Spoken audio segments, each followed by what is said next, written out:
students. Today we are going to start the 7th chapter, page number 58.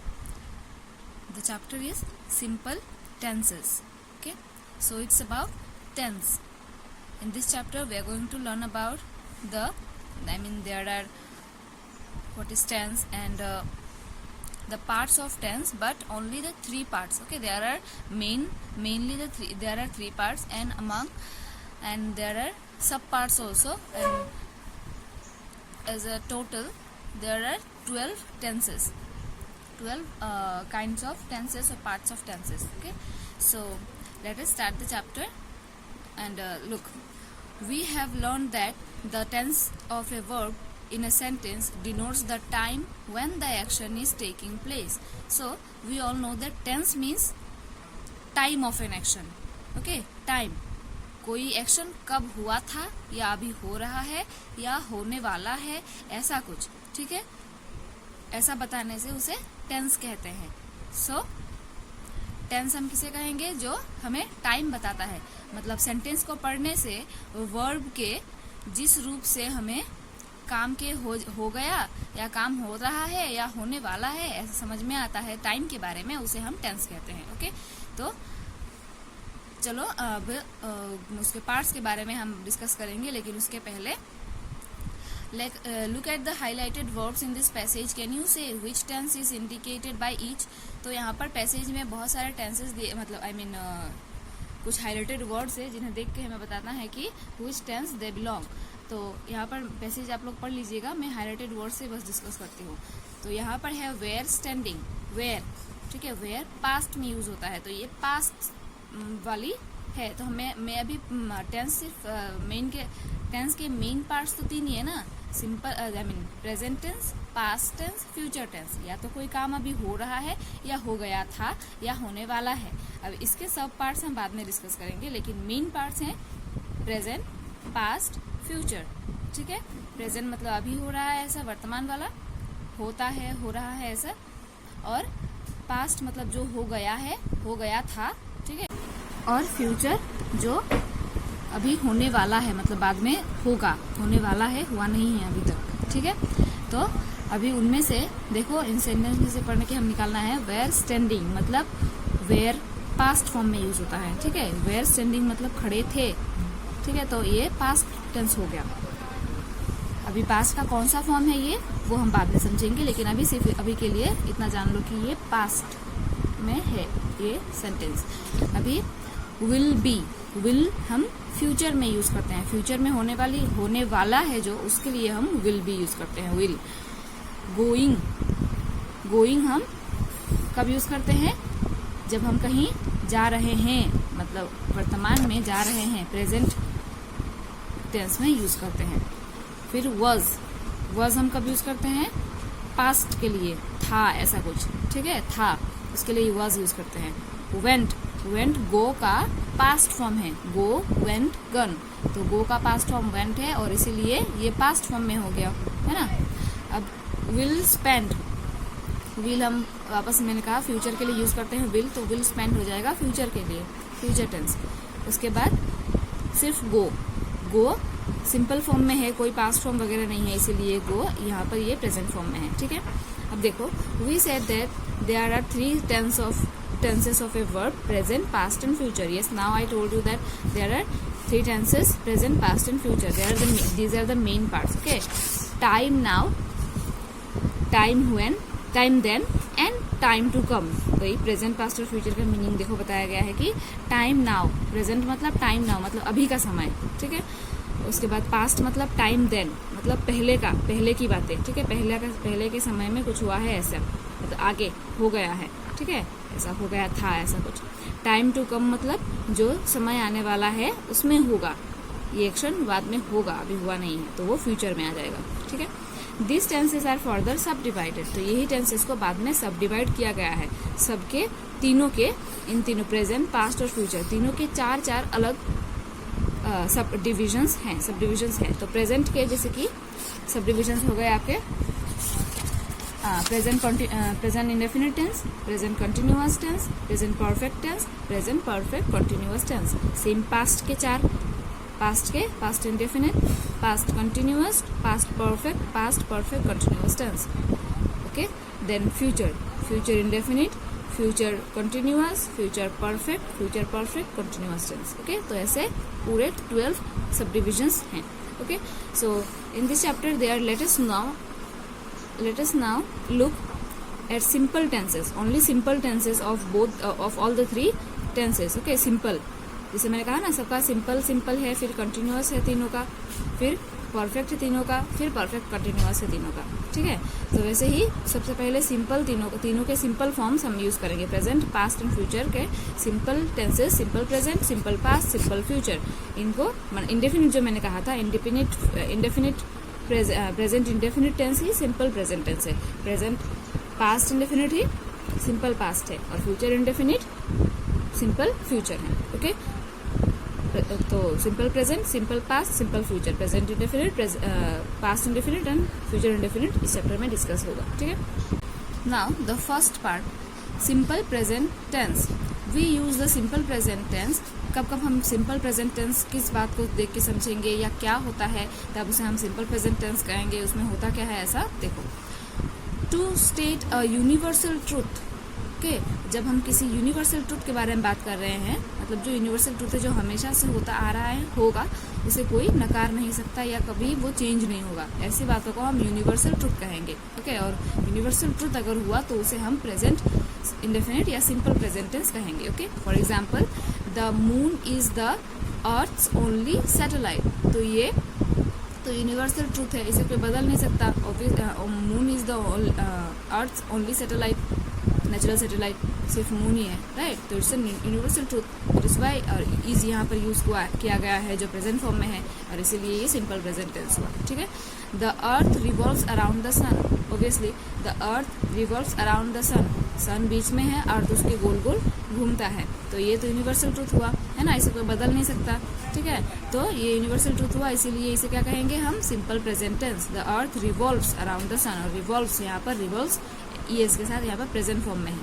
To describe something that has been happening for some time and it is still continuing. हाँ, मतलब पहले से start होके अभी तक चलता आ रहा है. स्टार्ट पहले हुआ था, ठीक है, पास्ट में, लेकिन अभी तक चल रहा है. तो ऐसी बातों में भी कभी प्रेजेंट सिंपल प्रेजेंट टेंस होता है. Has been happening for some time, मतलब कुछ समय से होता आ रहा है. जैसे कि द मेहतास लिव इन मुंबई. तो उन्होंने आज तो नहीं शुरू किया ना, तो बहुत पहले से ही रह रहे होंगे. तो पहले से शुरू होकर अभी तक वो चल ही रहा है, या अभी तक वो रह रहे हैं, राइट. तो द मेहतास लिव इन मुंबई, तो ये भी प्रेजेंट में आएगा, सिर्फ सिंपल प्रेजेंट में आएगा. द मेहतास लिव मतलब वो कुछ काम ऐसा जो पहले से अभी तक है. ठीक है, वैसे ही तो उसे हम प्रेजेंट सिंपल प्रेजेंट कह सकते हैं. फिर शी इज अ सिंगर. ठीक है, वो एक सिंगर है. इज यहाँ पर प्रेजेंट फॉर्म यूज हुआ है, वो एक सिंगर है. तो इस तरह से वो तो पहले से ही है ना सिंगर, तो इसीलिए वो स्थित चीज़ों में भी प्रेजेंट सिंपल प्रेजेंट टेंस कहा जाएगा.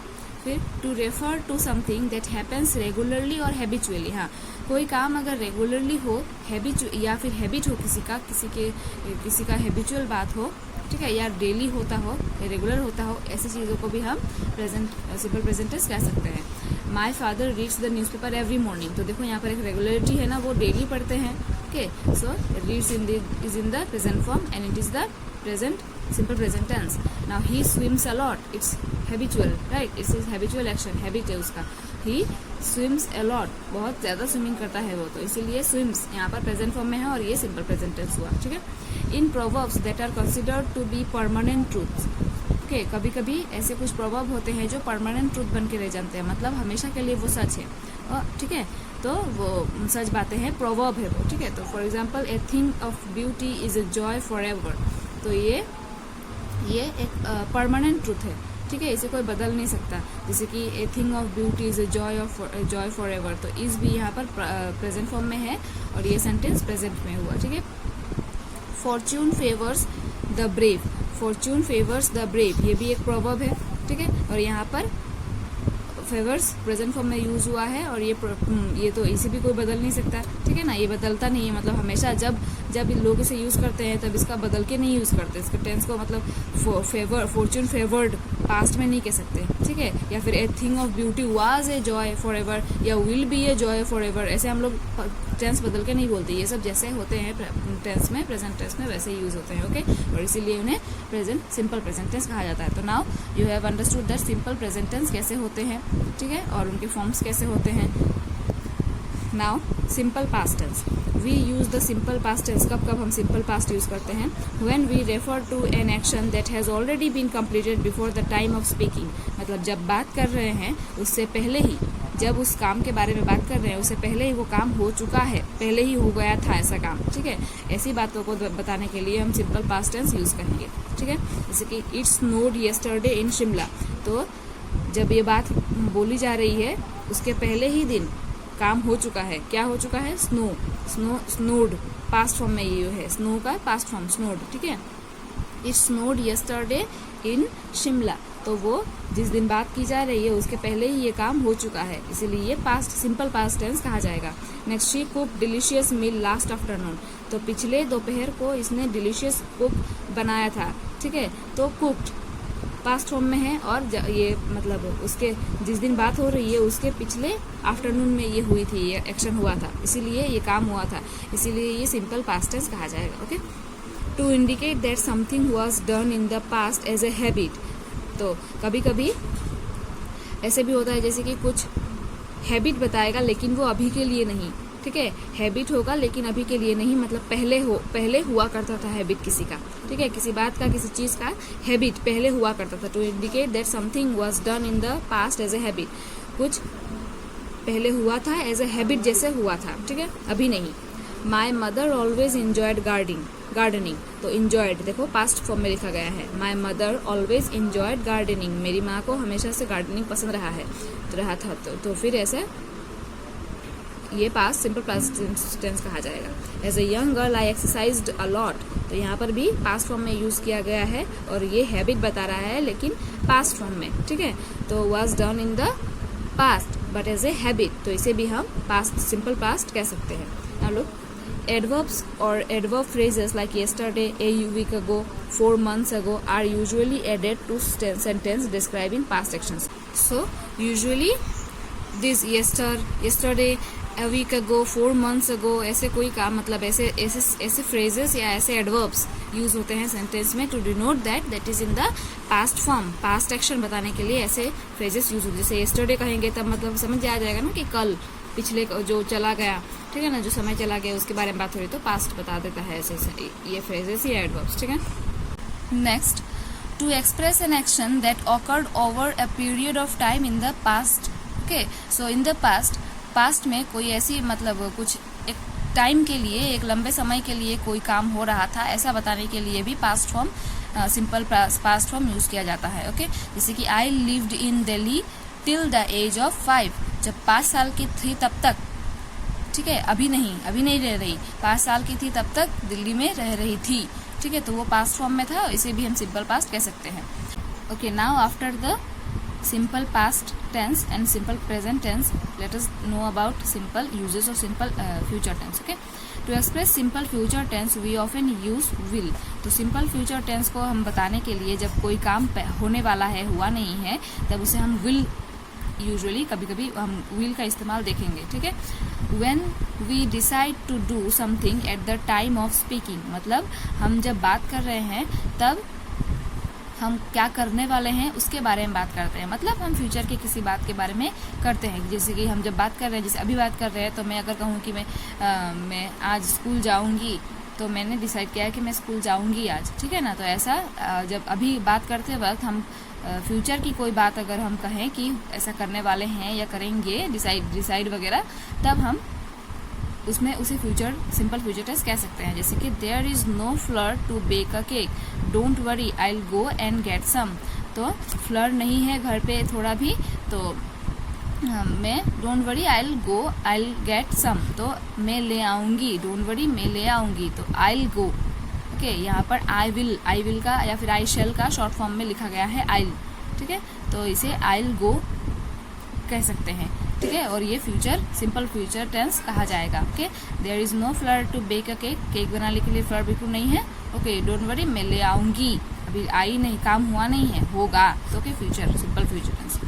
Now to make a promise, कभी हम प्रॉमिस करने के लिए भी यूज करते हैं, जैसे thank you for the book, I will return it by Monday afternoon. तो देखो ये प्रॉमिस किया गया है ना कि I will return the book by Monday afternoon, तो for promise also we can use simple future tense. Now to offer to do something, कि किसी को कुछ ऑफर करने के लिए, किसी बात के लिए, you look feverish, I will call a doctor. तो यहाँ पर I will call a doctor, यहाँ पर एक ऑफर बताया गया है कि तुम्हें बुखार जैसा लग रहा है तो मैं के डॉक्टर को बुला दूँ, ऐसा ऑफर कहा गया है। तो ठीक है, तो इस चीज़ के लिए भी हम फ्यूचर सिंपल फ्यूचर टेंस का इस्तेमाल कर सकते हैं। आई विल कॉल, देखो आई विल कॉल, विल या शेल लगा है आई के साथ, तो it becomes future simple future tense. Now to ask somebody to do something, किसी से कुछ पूछने के लिए भी फ्यूचर टेंस इस्तेमाल किया जा सकता है। Will you please get me a glass of water, okay, तो यहाँ पर विल और गेट, यू प्लीज यहाँ पर सेंटेंस को फॉर्म करने के लिए यू प्लीज बीच में लगाया गया है, ठीक है। तो विल यू गेट ऐसे होता है ना, तो इसीलिए विल यहाँ पर फ्यूचर को बताता है, तुम क्या मेरे लिए पानी ले आओगे। तो यहाँ पर ये ask, I am asking somebody to do something, right, that is why I am feeling very thirsty. Will you please get me a glass of water? I am feeling very thirsty. So it's to ask somebody to do something, and that is why will can be used as a simple future tense. We can use this sentence. Okay, to express an action over which we have no control. किसी चीज के लिए, होने के लिए जिसे हम होने से रोक नहीं सकते, ठीक है, ऐसी बातों को बताने के लिए भी सिंपल फ्यूचर यूज किया जा सकता है। जैसे कि the shop will remain close tomorrow, ठीक है, दुकान कल बंद रहेगा, तो इसके बारे में कुछ कर सकते हैं क्या, वो क्या जाके बोल सकते हैं दुकानदार को दुकान खोलने के लिए, नहीं। So to express an action over which we have no control, जिसके बारे में हमारे लिए, जिसके होने ना होने से हमारा कोई कंट्रोल नहीं है, होने ना होने पर उसे भी हम फ्यूचर कंटिन्यूअस में बता सकते हैं, सॉरी सिंपल फ्यूचर में बता सकते हैं। जैसे कि विल रिमेन, यहाँ पर भी past simple future form use हुआ है, okay, future form. To express the speaker's view, किसी स्पीकर के मतलब जो बात कर रहा है उसके व्यू को बताने के लिए भी सिंपल फ्यूचर यूज किया जा सकता है। जैसे कि it's very cold today, I don't think I will go out. तो यहाँ पर ये उसका व्यू है, पॉइंट ऑफ व्यू है, उसका थिंकिंग है कि वो उसे नहीं लगता कि वो जाएगा, तो ये उसका व्यू है, ठीक है ना, उसकी मर्जी है। तो ये बताने के लिए भी हम सिंपल फ्यूचर यूज कर सकते हैं, जैसे कि I will go out, okay, it can be simple future, it will be simple future. Now look, earlier shall was used to say what we think or know for certain will happen in the future, okay, पहले क्या होता था, जब हम कुछ तय करते थे कि बाद में करेंगे, when you are certain to do something, okay, then shall used to be used in the sentence. I shall repair my bicycle tomorrow. So यहाँ पर डिटर्मिनेशन है, however shall is no longer used to, यहाँ पर देखो ये फैसला हुआ है मैं कल बाइसाइकिल रिपेयर करूँगा, ठीक है। तो यहाँ पर इस तरह के सर्टेनिटी बताने के लिए जो वी थिंक और नो फॉर सर्टेन, मतलब निश्चित होकर जब हम किसी को कुछ बताते हैं तो शेल यूज हुआ करता था, ठीक है, मतलब शेल यूज कर सकते थे। तो however shall is no longer use too often this days, will is used more commonly in place of shall. हाँ, तो आजकल क्या होता है, शेल इतना इस्तेमाल नहीं होता जितना विल होता है, ठीक है। शेल के जगह पर विल ज़्यादा इस्तेमाल होता है, शेल बहुत कम ही इस्तेमाल देखा जाता है, ठीक है। Now, shall is traditionally used with the first person singular I or plural we, but the use of shall is no longer common in spoken English. तो देखो यही बात कही गई है कि पहले shall I के साथ we के साथ हम लोगों ने भी सुना है I shall we shall, ठीक है, होता है, लेकिन आजकल क्या होता है, अभी ऐसा स्पोकन इंग्लिश में shall इतना यूज नहीं किया जाता, ठीक है, नहीं करते लोग। Increasingly shall is replaced by will और contractions are used, तो इसीलिए क्या होता है कि शेल के जगह में मतलब विल ज़्यादातर इस्तेमाल किया जा सकता है, या फिर कभी कभी देखो ऐसे आइल यहाँ पर लगता है कि नहीं कि शेल है कि विल है, ठीक है, आइल विल, ठीक है, जैसे कॉमा ऊपर एपोस्ट्रोफी देके वो डबल ए लिख देने से वो शेल भी हो सकता है, विल भी हो सकता है, तो इट इज़ करेक्ट, ओके। तो इसीलिए ऐसे भी यूज किया जाता है, कंट्रैक्शंस आर यूज्ड, ओके। दस वी से आइल, देखो मैंने कहा ना, दस वी से आइल और शील इंस्टेड ऑफ आई शैल और शी विल, तो आई शैल और शी विल की जगह में हम आइल और शील भी कह सकते हैं, वो उसे हम कॉन्ट्रैक्शंस कहते हैं, ठीक है, छोटा करके लिख देते हैं हम लोग, है ना। और shall and will are also used as modal auxiliaries to express the mood or attitude of the speaker. shall और will मतलब मॉडल की तरह भी यूज किए जाते हैं, जैसे ऑक्सिलरी वर्ब होते हैं और मॉडल्स होते हैं, तो मॉडल की तरह भी यूज किए जाते हैं. तो you know it, I think you have learned it about in the classes. Okay, so models की तरह भी यूज किए जाते हैं shall और will. ये स्पीकर जो बात कर रहा है उसके मूड को बताता है. We will learn more about this in later chapter. Okay, so इस मॉडल क्या होता है और इसे मतलब कैसे यूज होते हैं इसके बारे में ये अगले चैप्टर में हम जरूर सीखेंगे. तो आज हम ये टेंसेस के बारे में ही खत्म करते हैं. सिंपल प्रेजेंट, सिंपल फ्यूचर और सिंपल पास्ट टेंस डिस्कस हमने किया है. I hope you all have understood, and if you have any problem then please contact me. For today the class is over. Thank you.